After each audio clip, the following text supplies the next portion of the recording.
A la vuelta del receso invernal, la Dirección Provincial de Educación Primaria propone el desarrollo de una pequeña secuencia para los chicos de quinto año, incluida en uno de los cuadernillos de Continuemos Estudiando. Se trata de lecturas y escrituras en torno a las medias de los flamencos. Invitamos a estudiar el material, a discutirlo, a analizarlo con los equipos de supervisores, los equipos directivos y los docentes en las escuelas, a fin de desarrollarlo con las modificaciones que consideren pertinentes durante el mes de agosto a distancia. Confiamos en que al trabajar con una propuesta concreta podamos reflexionar en el interior de las escuelas, en los distritos y en la provincia acerca de qué es posible enseñar a distancia y qué conviene reservar para el trabajo presencial cuando volvamos a la escuela.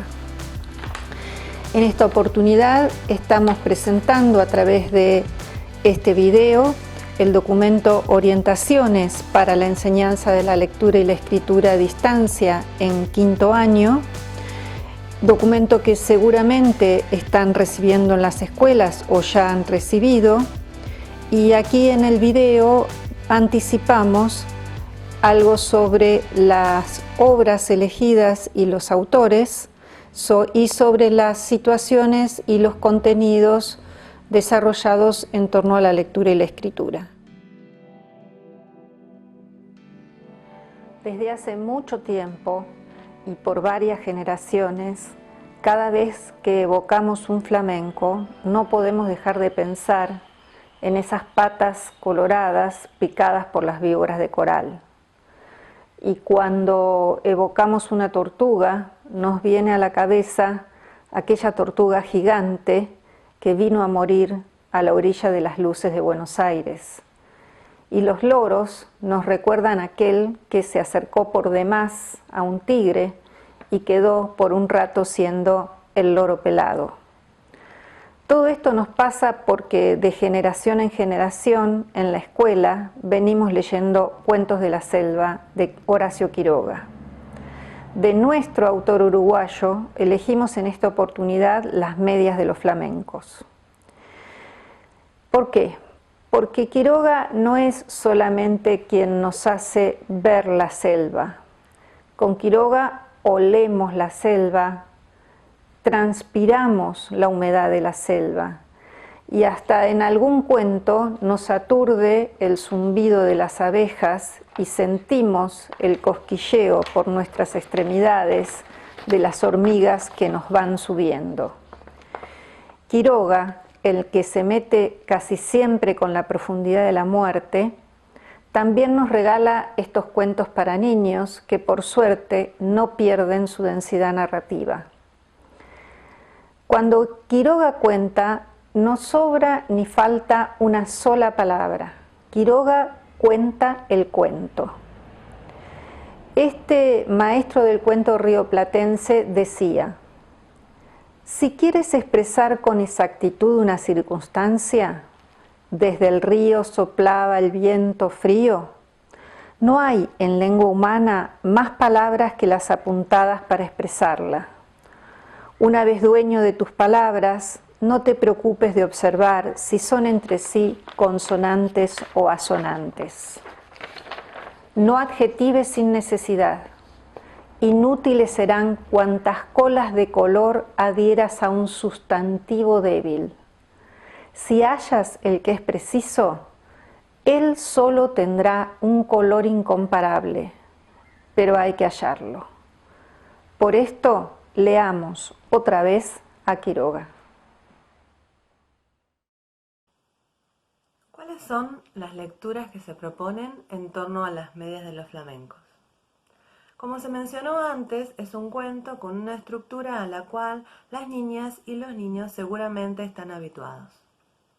Para favorecer un primer acercamiento a la historia, se apunta a reconstruirla. Se pregunta, por ejemplo, ¿qué es lo que los peces saben? Las primeras preguntas pretenden recuperar los núcleos narrativos de la historia y observar la particularidad de los personajes y de sus motivaciones. Los flamencos de este cuento son bastante especiales. ¿Por qué salieron a buscar medias coloradas, blancas y negras?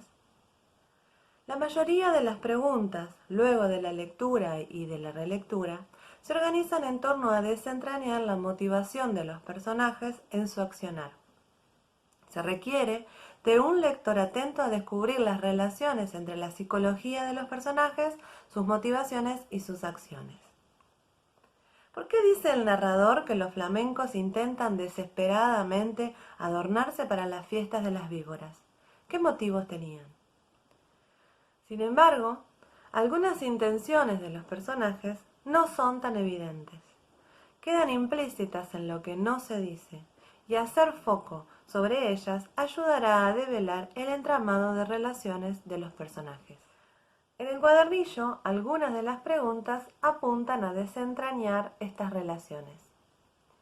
Al leer esta parte, algunos chicos creen que la lechuza no sabía lo que les iba a suceder a los flamencos con esas medias de colores, y otros opinan que sí.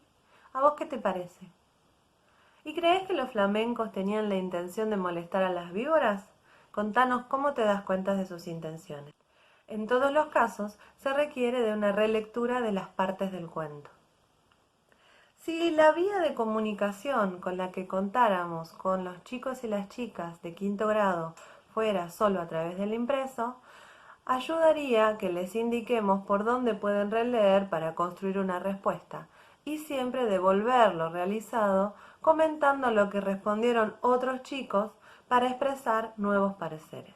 Si contáramos con alguna otra vía de comunicación, por ejemplo el WhatsApp o algún grupo de WhatsApp, es condición que el interrogante no se responda por sí o por no y que habilite a dar sus opiniones, evitando recibir respuestas muy semejantes para que la situación no se agote fácilmente. Se puede plantear, por ejemplo, ¿crees que los flamencos tenían la intención de molestar a las víboras?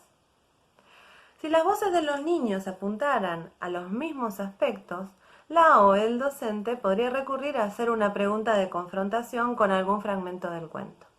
Siguiendo con el ejemplo que mencionamos recién. Si los chicos estuvieran de acuerdo con que los flamencos querían molestar a las víboras, se puede recurrir al fragmento en el que dice que pretendían enamorarlas. Si los chicos dijeran que no querían molestarlas, se podría aportar el fragmento que dice: llenos de miedo porque estaban descubiertos, o, como son tan tontos, no comprendían bien qué gran peligro había para ellos en eso, haciendo énfasis en por qué dirá bien, o invitándolos a pensar que para llenarse de miedo por haber sido descubiertos, primero tendrían que haber sabido que estaban haciendo algo que podía molestar a las víboras.